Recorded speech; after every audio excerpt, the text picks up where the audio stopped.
an original. From Story Studio Network. Once around the park, James, and don't spare the horses.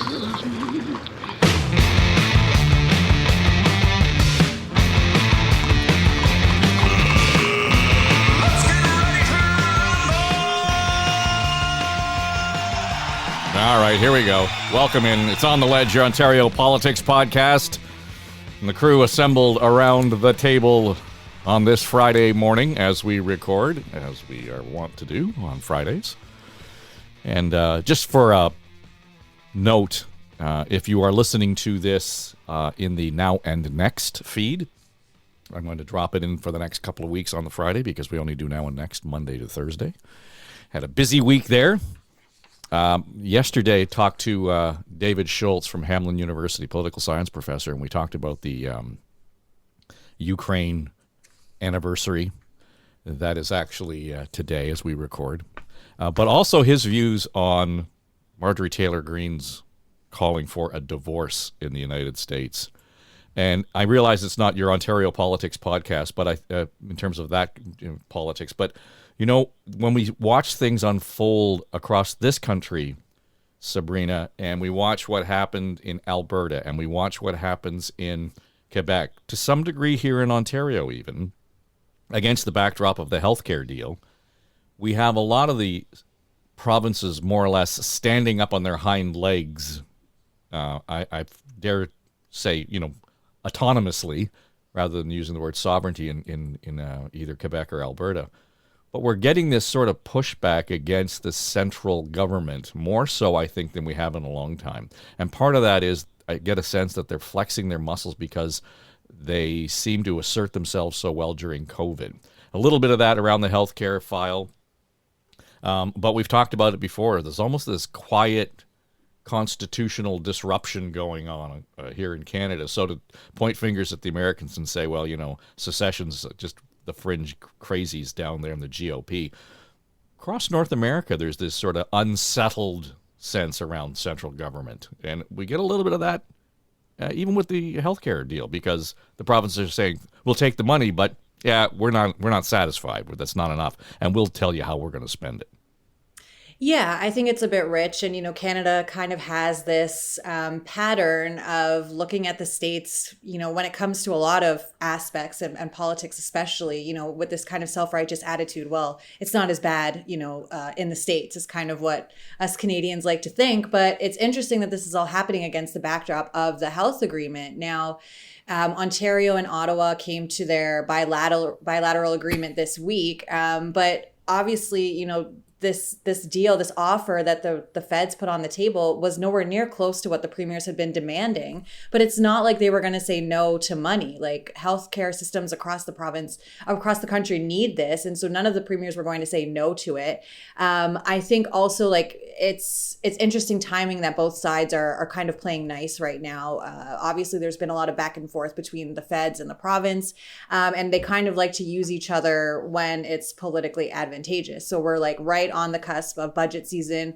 I think everyone wants these deals finalized in place. There's no question that healthcare is the hot potato of the day.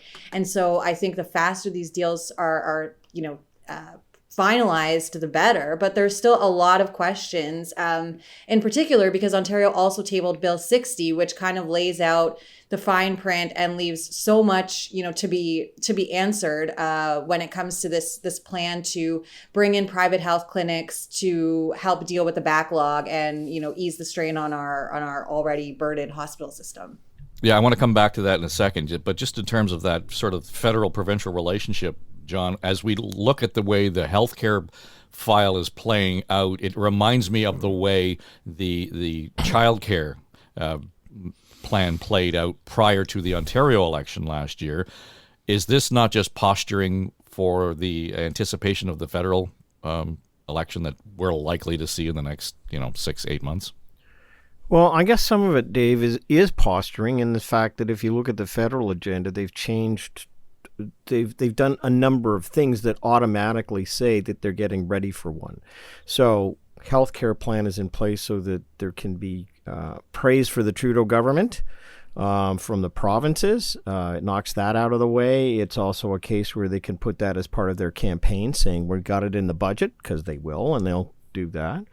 Every time that there's mention of a high-speed train between Windsor and Montreal, I know that over the last 20 years, that also signals an election, and it never gets done. The gun legislation being changed or taken off the table. I mean, you can go through the list and you sort of go, they're clearing out a whole bunch of stuff that normally, Roxham Road will be next, I suppose. But I think that's the first thing I'd say. The second thing is, I'm not sure what this does to solve anything, honestly. You can throw as much money at something as you want, but if you don't have nurses and if you don't have doctors and if you don't have people within the system who can actually do it, then what's the point? I'm sorry, let me rephrase that, because I don't want someone coming back and say, well, we need the money. Of course we do, but the healthcare system is not changing. I sat next to somebody the other night for dinner who's been involved in the policy healthcare area for the last 15 to 20 years, and she was absolutely... I get frustrated with the whole thing, to the point where, why are we doing all of this? Nothing has changed at the grassroots level in the communities. It's not having an impact. So I guess my cynical approach this morning, Dave, is yes, this is going to help in terms of the political posturing of these people. Is it going to have any effect on what's necessary? Does it put us any closer to getting a family doctor for those 1.6 to 8 million people across this country who don't have one? Is it going to solve the nursing shortage in this province, where they're capped at a certain wage so that they are going elsewhere? So we got lots of money, but I don't see a lot of improvement that's going to be forthcoming. Well, Keith, the capacity issue is an interesting one, and it's an important one. We heard the Prime Minister yesterday talking about, how we're going to spend this money to have healthcare workers come in. And that's great, except that it's only going to fill a hole. It's not going to actually, to John's point, make any progress in making things better. I mean, that the story in the Star this past week, they talked about 4,400 hours or something of lost time in ERs in the last year. These are emergency departments that were closed down temporarily, but in some cases for 2 nights at one point. And it's easy to dismiss and say, well, it was a small community place, whatever. An emergency department's an emergency department. I realize that there are different levels of service that you get depending on the community you're in. The fact is, this does not fill that hole even. Well, the hole's going to get bigger. It's going to continue to get bigger, especially under, Sabrina mentioned Bill 60, the Ford government's plan to bring in more private clinics to perform surgeries. Now, not the type of private clinics that are performing, scans and the type of thing we're used to. No, this is full on, knee, hip, eye surgeries. And what I want to know about the federal healthcare deal, because that's how we started pivoting into this, the federal healthcare deal with Ontario, giving Ontario this money, is this the feds going, you know what, we're okay with what Doug Ford's doing on healthcare. We're just fine with it. And that's how, whether there's nuances, whether one Fed minister is going to try and fight back against it, the overall impression for most Canadians is, well, the feds in Ontario are on the same page on healthcare, and Doug Ford's taking us down the privatization route, which I know is, the pitch is, well, we're going to, get people these surgeries, people on waiting lists too long. Well, yes, absolutely. There's no doubt about that. But there's also, as we well know, unused surgical capacity in the hospitals. And why don't we have clinics, associated right inside the hospitals, so that we're not going to end up with what's absolutely going to happen? No, it's already happening now, and that's the poaching of staff from the clinics. And there was one story where the nurse finishing, her exhausting 12-hour shift comes out, and she's been working beside another nurse who's the age they're paying more than twice as much for as she's being paid. And she comes out and there's someone from an agency sitting on the hood of her car. Mm-hmm. Would you like to earn, basically twice as much, have much better hours, and be able to, pick and choose when and where you're going to work? Well, if you're exhausted after a shift, that's got a lot of appeal. That's just beginning. Once these clinics, I know the government's got, something in its legislation, although no detail on how it's going to stop this. No detail on who's going to oversee these clinics and make sure that everything that they're promising to do is done.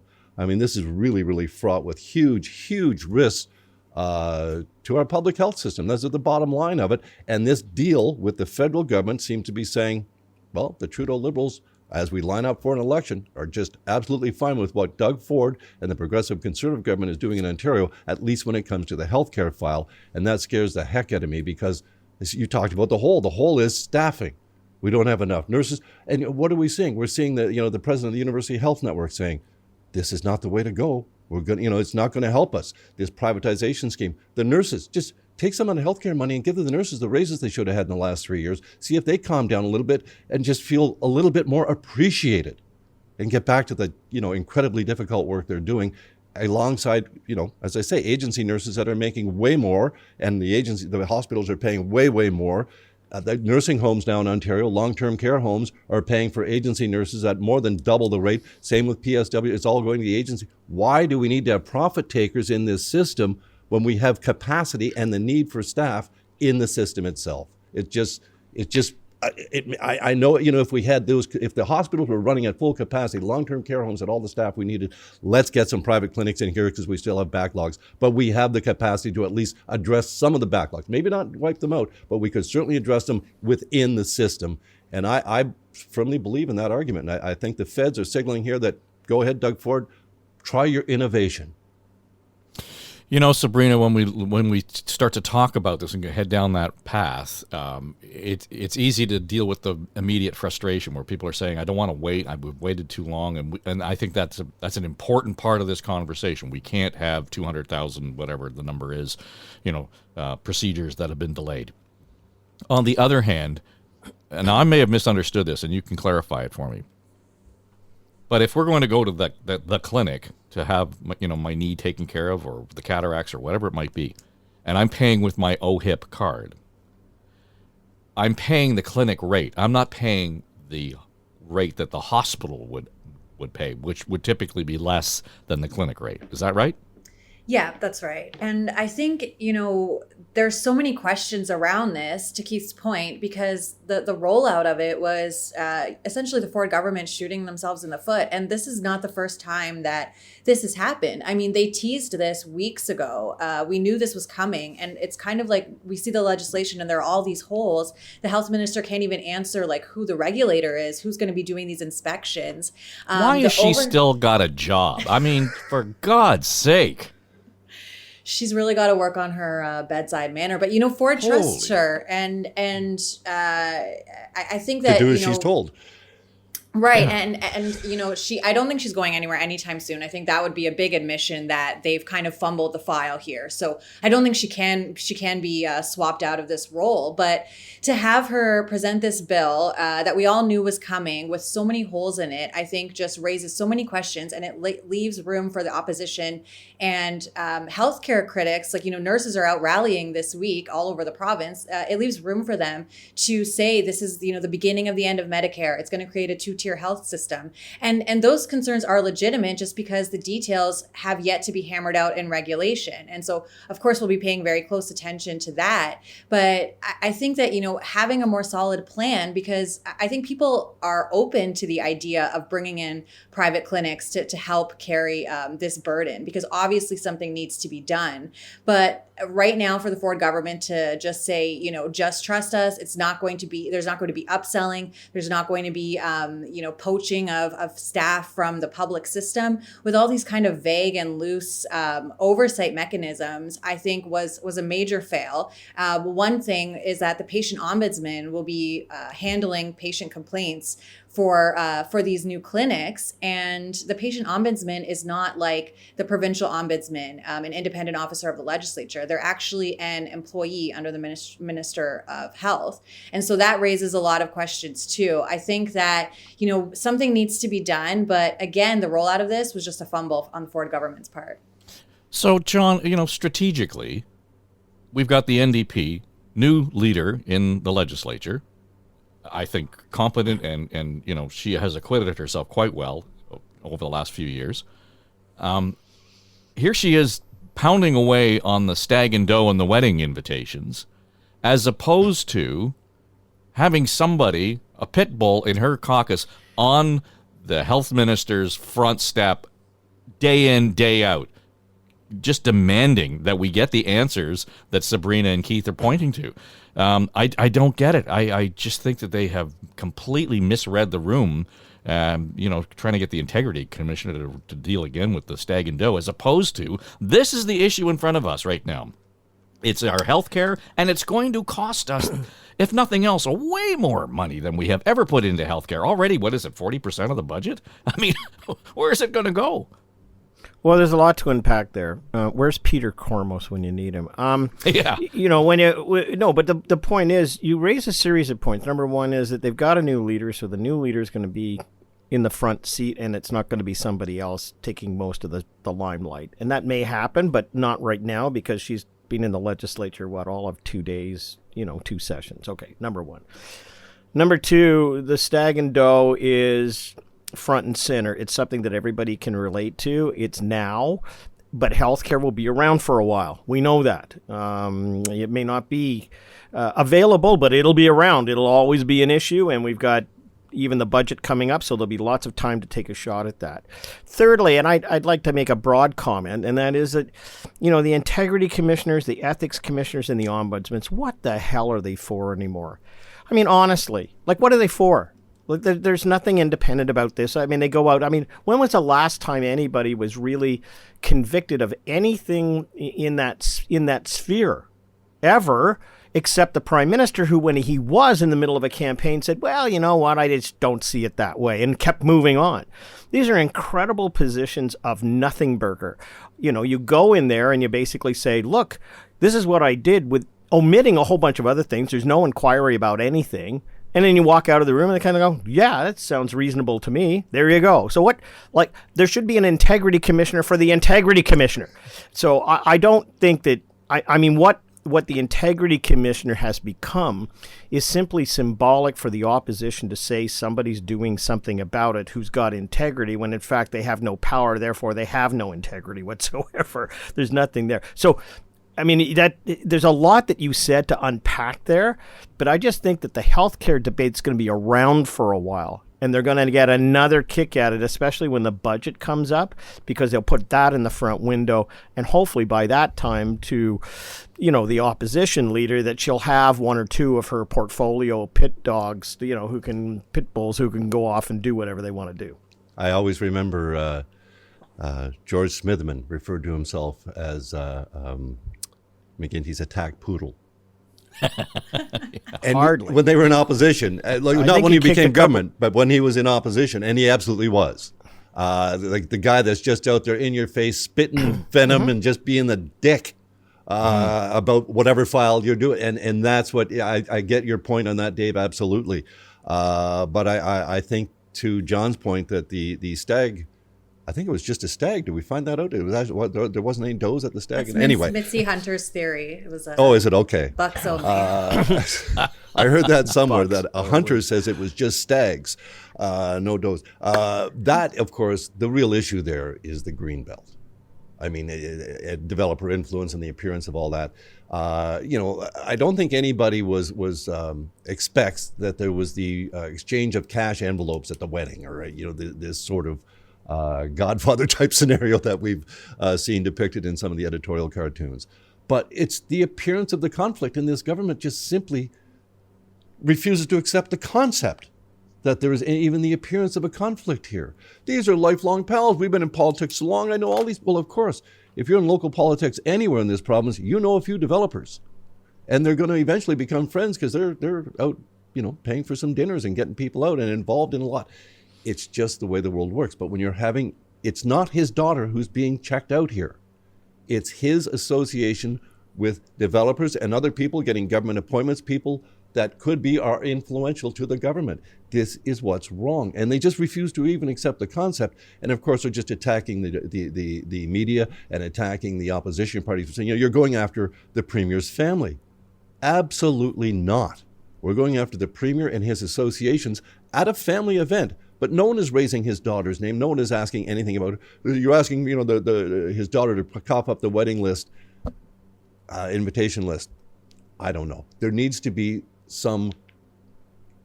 just an affirmation from the government.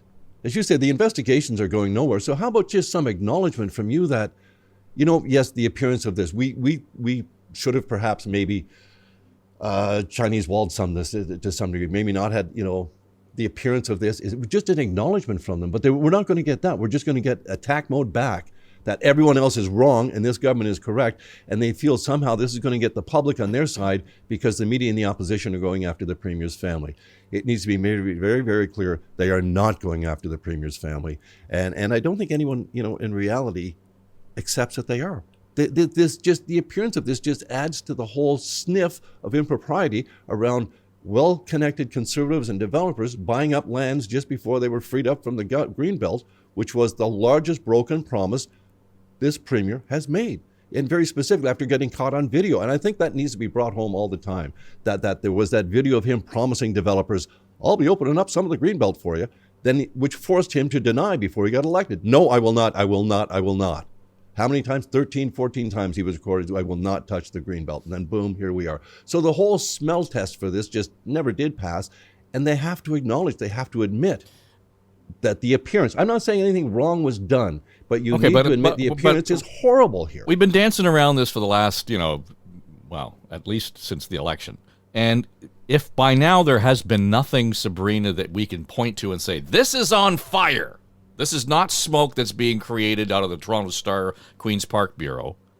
This is on fire, and we can show you the fire, and it's hot, and we know what caused the fire. That is to say that there's some real direct link connection to say that there was wrongdoing here.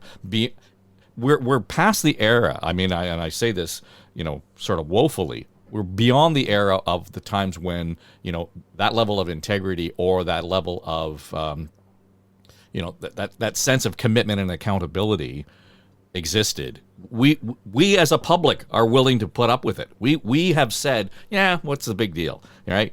Whether it was John Tory's resignation or this situation with the Premier. It doesn't matter that he apparently blatantly lied out loud and then spun it out to say, well, it doesn't matter because the Liberals did it too. They changed the Greenbelt after the fact. We're willing to accept that as a public, it seems to me, because we keep electing them. So until we get something that says this is real, we have the evidence, we know what happened, whether it was about the cash or whether it was about tipping somebody off in the Greenbelt, I'm not sure that this goes much further, except for our, loud conversations on the podcast. Don't hold your breath for any smoking guns. And, a part of this is the fact that our watchdogs don't really have strong teeth. I do think there's a point to having independent officers of the legislature. They have a lot more access than us reporters or citizens would have through like an FOI, for instance. They can compel, information and have more behind the scenes access, but they don't really have much teeth. And, to John's point earlier, we haven't really had any, out and out findings of wrongdoing, just a lot of things that don't smell right. And maybe, some staff need to be retrained on conflicts of interest and that type of thing. And so I think that our system is already lukewarm. And that's part of the reason why we're not going to get a smoking gun here. And I don't think, as Keith said, there was an exchange of, a bag of cash with like a dollar sign on it or anything like that. But Ford should know better. He's right that his family has been in politics for a long time. And it's not surprising that he would be close to people in politics. I mean, I would even count some staffers like genuine friends. Politics is a very small world. But that being said, is that he should know better that even the appearance or like a hint of a conflict is bad. And so why kind of open the door to these horrible optics, all of these questions about a very serious public policy. And I would just add that I do think Marit Stiles is actually doing a very good job of keeping this issue alive. She is the one that has been able to get a successful investigation going from the AG and the Integrity Commissioner. That's kind of a whole process for MPPs too. They have to swear affidavits. And Mike Schreiner, the Green leader, was turned down in his request, which funnily enough actually included Doug Ford, whereas Stiles' original request did not. But now Stiles says she's going to ask the Integrity Commissioner to look into Ford specifically. And so we'll see if he takes that on. But the whole process of this is a bit convoluted. And so I think that's why for the public, it's a bit exhausting. And I know there's more details coming out slowly from the Star about, who was at these wedding events and whatnot. But I think it's a little kind of harder for the public to grasp its head around as to why, this really matters, potentially public policy being, decided or discussed at private family events, allegedly. And so I think Ford should know better. And I don't think this issue is going to go away anytime soon. Whether or not it will have, lasting political damage, I'm not sure. We love our dynasties in Canada. We've got Trudeau, another Trudeau in the prime minister's seat. Ford's father was an MPP. His brother was mayor of Toronto. We love our dynasties. I suppose the one thing that's missing is the leadership of the Liberal Party, because right now it's only one that's got a new leader, and she's got an issue. And I actually think that this issue has got legs. I think it's got legs because people can relate to it. The healthcare system, that's something that we live with every day. And if you can yell the loudest, you can get into the system and maybe get some movement on it. But this thing people relate to. They relate to orange juice that costs a certain amount of money. They relate to, when you're going into a campaign, you're looking for scandals. The fact even in the last 24 hours that some of the conservatives were seen in Germany standing with a bunch of neo-Nazis with a bunch of flags, helps the prime minister in any kind of political thing that he's got going and is coming up in an election campaign. This is the sort of stuff. What reminds me of this? When Bill Davis had his first election campaign, they didn't do very well in certain areas. So what they did was that Norman Atkins changed the whole perception of the premier. Took him. Remember, it was all about, the Toronto Star had things about him smoking a cigar and sitting in the back of a car and pinstripes, and he was the, in with the bosses of the CEOs and all that sort of stuff. And what they did was they made him Brampton Billy. They said, have a pipe and loosen up this tie or whatever and be, affable and stuff like that. This is the stuff that sticks. This is the stuff. Keith, go back to this. It's not The Godfather, but it's you can hear the phrase. This is the Oscars of influence. The envelope, please. Like, we haven't heard that yet, but it's a slogan. And so this is the stuff that can stick. I don't know where it goes, but opposition leaders, and especially the Liberals and the NDP together, they confront two or three of these things at the same time, and it will damage, because what it does is it distracts from the message that the government has and what they want to do. The thing, though, with this government is they've got time. They've got time on their hands. I think given the current state of play, though, we really only have the NDP as an opposition party. Correct. The Liberals are just, my God, they're out in the wilderness, and this stunt to try and recruit Mike Schreiner damaged them to, I think, in everyone's minds, that voters are going, well, they're not even ready to figure out what they're doing, let alone could they be an opposition or a government. And Mike Schreiner himself taking over 3 weeks to figure out that he's a Green after a lifetime commitment to the party. I really like and have a lot of respect for Mike Schreiner. That should have been wrapped up in a day, and it never should have gone public, quite frankly. I know he wanted to be the serious guy he is and give it serious consideration. That was damaging to both parties. So that, again, I'm serious. The Liberals, when they've got their annual general meeting coming up in Hamilton, what kind of a convention is that? You've got 40 really prominent Liberals without even waiting for the rules to be set, let alone see who the candidates were and go, gee, well, that's a pretty weak field. We better field Mike Schreiner. They didn't even wait for anyone. There's a few prominent names have been declared, Yasser Naqvi being one. How are those sort of people supposed to feel at going into this convention? At least, Schreiner did the decent thing and didn't make them wait. I'll announce it at their annual general meeting. So I'm pretty sure Dave suggested he may show up with a bag in his head. I'm pretty sure he will be nowhere near Hamilton next week. But the Liberals have got some serious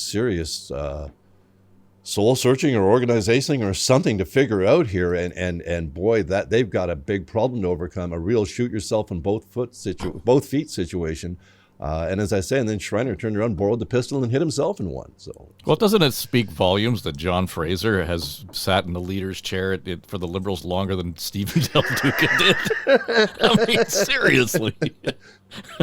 Right? And even worse, no one could name John Fraser. He's a nice man. Exactly. But he's just, they're leaderless. They're just, he does a good job in the House, but they're just, they get one rotation in with Mike Schreiner, and it's silly. They've really got some major rebuilding, and for someone who covered 15 years of Liberal government in Ontario up close in their face every day, this is shocking to me that the two election results alone, but that this latest move to try and recruit Mike Schreiner without even waiting to see the field and what the rules were, just frankly stuns.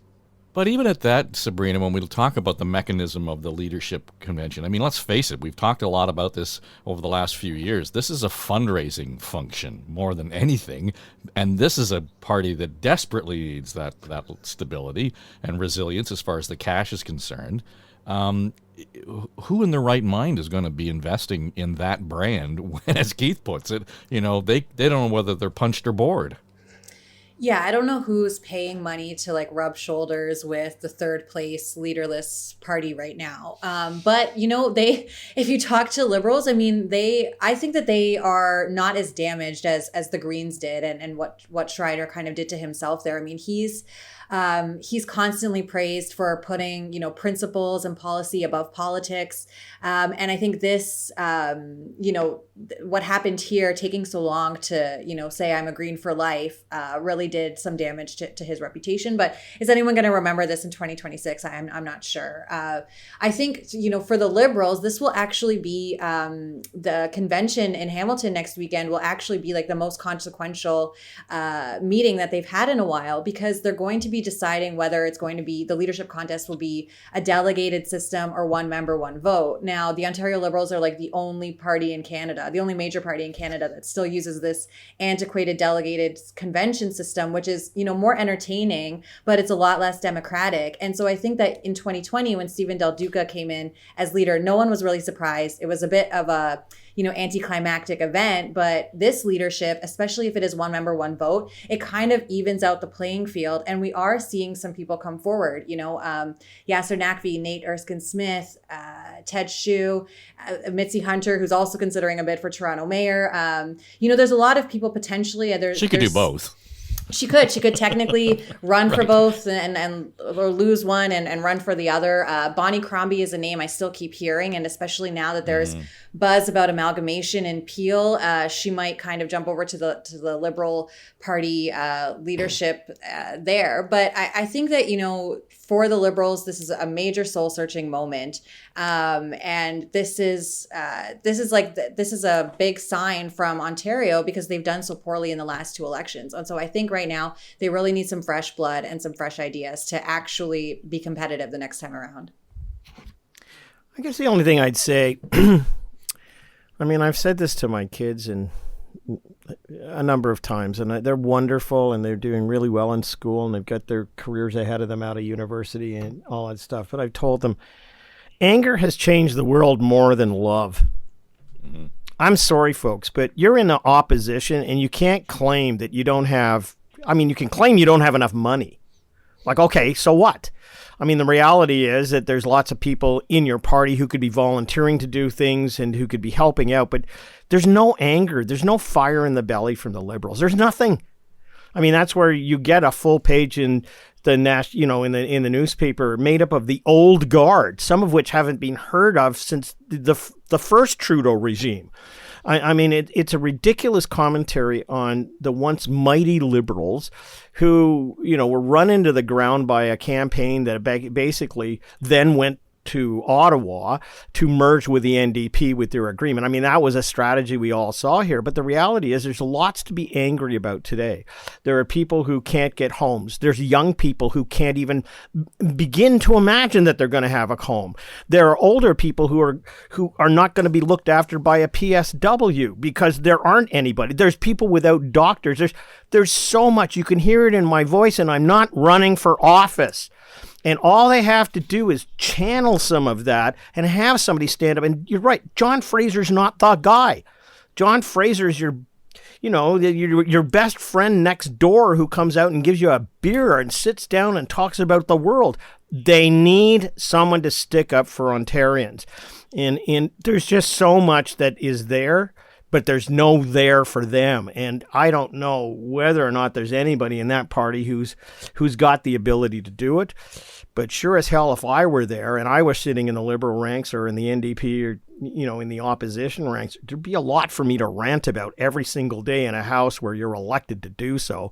And there's nothing going on. So there you go. I'm not running, But some days I sure feel like I should because there's not enough of it there. Well, and I say this with all due respect to the folks of the Liberal Party. The brand is really badly beaten. And if they don't get it right, even close to right this time in terms of leadership, and I share your opinion of all of you, I'm not quite sure who that is or where that fire comes from, that passion comes from. I just don't see it. I don't hear it. Now, you guys are closer to some of those folks than I am, but there isn't any obvious path here. And if they don't get it right, I don't think there's a Liberal Party in Ontario by the end of this decade, Sabrina. I think those fears are very real. I mean, it's been unprecedented that the NDP has official opposition twice now, 2 elections in a row. I think that Marit Stiles is looking to capitalize on that. But for the Liberals, I think Ontario's really sending them a message, and it kind of seems like there's this broader shift in politics happening here. Like the Liberal brand has been strong in Ontario, but a lot of pundits and strategists that I talk to, they say that, political divisions along these partisan lines are kind of dying, and it's more about policy and the issues. And so, yeah, to John's point, the Liberals and the NDP, they need a poodle to kind of hop on and tap into some of this anger that people are rightfully feeling. Well, I think I've got the name. It's the perfect Liberal, a lot of credit in the party, high profile right across the country. Good job right now, so it might be hard to tempt him back. Bob Rae. Just putting it out there. I don't think, as I said the night he, the Ontarians have forgiven Bob Rae for the NDP government, but they've never forgiven the NDP for Bob Rae. Exactly. All right, that'll do it for us. This is On the Ledge, thanks to John, Sabrina, and Keith. And if you're listening in the Now and Next feed, by all means, hang in there because we got lots to talk about Monday to Thursday. But you can also, just check us out on Fridays and On the Ledge, your Ontario politics podcast. Pay no attention to that man behind the curtain. This is SSN. Story Studio Network.